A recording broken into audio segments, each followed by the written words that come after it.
শয়তানে ডাক দিয়া কয় আদম সন্তানকে কিয়ামত পর্যন্ত কয় কয় তাইলে তোমার আদমের লেগে যদি আমার বারণে লাগে এই আদম আর জান্নাত থাকলো কেমনে? আমার এক নাম্বারে জান্নাতে থাকতেও দেব না, জান্নাতে যাইতেও দেব না। এই জন্য তুমি আমার তিনটা জিনিস দিবা। এক নাম্বারে কিয়ামত পর্যন্ত হায়াত দিবা। আল্লাহ কয় দরখাস্ত মঞ্জুর। সুবহানাল্লাহ বলবেন না? দরখাস্ত আল্লাহর কাছে ক্ষমতা আছে নাকি নাই?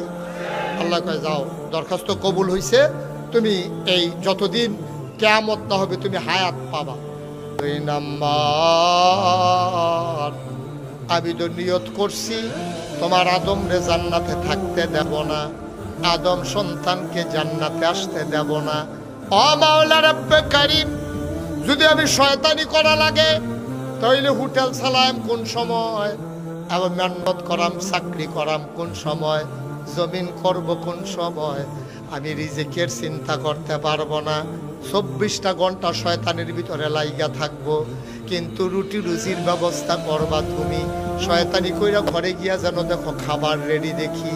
আল্লাহ কয় দরখাস্ত মঞ্জুর। 3 নাম্বার, আমি স্ত্রীর ভিতরে ঝগড়া লাগাই দেব, ভাইয়ে ভাইয়ের ভিতরে প্যাঁচ লাগাই দেব, ভাইয়ে বোনের ভিতরে প্যাঁচ লাগাই দেব। মাওলা রব্বে কারীম, কর্মচারী মালিকের ভিতরে প্যাঁচ লাগাই দেব, নেতার সাথে কর্মীর প্যাঁচ লাগাই দেব, ইমামের লগে মুসল্লির প্যাঁচ লাগাই দেব। এই লাগাই দিয়া যদি যাইতাম লই, তারা যদি চিন্নালায় ফিডা তো একটা অমানিত ফরত না, যাইতাম লইলে 2 পক্ষ মিলাইয়া পিটাইব। স্বামী স্ত্রীর ভিতরে যদি ঝগড়া লাগাই দেই, যাওয়ার সময় যদি মহিলায় বুঝালায় এই শয়তানটায় ফেস্টা লাগাইছে, পুরুষও যদি বুঝালায় তেনা ফেস্টা লাগাইছে, জোতা দিয়া ঝাড়ু দিয়া একটাও মাটিতে পড়বে না, ঠিক কিনা? আল্লাহ ফেস লাগাই দিয়া সামনে দিয়ে একটা যাবো, কেউ যেন আমারে না দেখে। আল্লাহ যাও দরখাস্ত মঞ্জুর।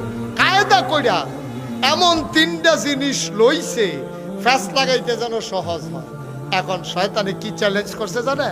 শয়তানে ডাক দেখো, আল্লাহ তুমি কি 3টা দিছো আমারে? কয় কথা না হইলো, এটা তো দিয়া দিছে, আবার কথা কি? কয় তইলে এবার তুমি আমার কথাটা শুইনা রাখো, যে 3টা আমারে জিনিস দিছো এবার লেখা রাখো তুমি।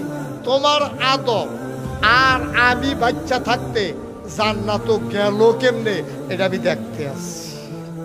তোমার আদম আর জান্নাতের মুখও দেখবে না। আল্লাহ ডাক দেয়া কয়, ও শয়তান, তুই যে আমার সাথে চ্যালেঞ্জ করলি, এবার আমার কথা তুই যাওয়ার সময় শুনে যা। মানুষটা 70 বছর বাঁচবে, অনেক গুনাহ করবে।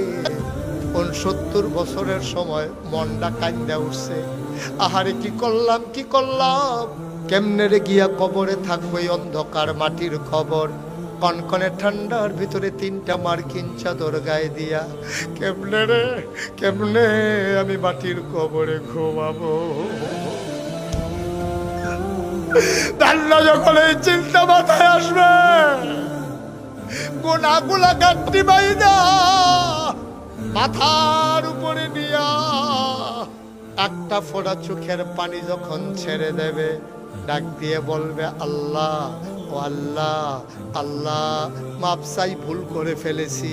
শয়তান রে 70 বছর লাগাইয়া তুই যেই গুনাহ করাইবি, আমার বান্দায় মসজিদে ঢুইকা সাজদায় গিয়া 2টা ফোঁটা চোখের পানি যখন ছেড়ে দেবে, আল্লাহর নবী কয় পাহাড় পরিমাণ গুনাহ নিয়া তুমি যদি আল্লাহ বলে একটা ডাক দিতে পারো, চোখের কোনা দিয়ে একটা ফোঁটা পানি গাল বেয়ে নাকের মাঝামাঝি চলে আসছে, এখনো নাকের আগায় আসে নাই, শুধু মাঝামাঝি আসছে। শুই না রাখো রে ভাই, পাহাড় পরিমাণ গুনাহ আমার আল্লাহ 1 সেকেন্ডের ভেতরে মাফ করে দেবে।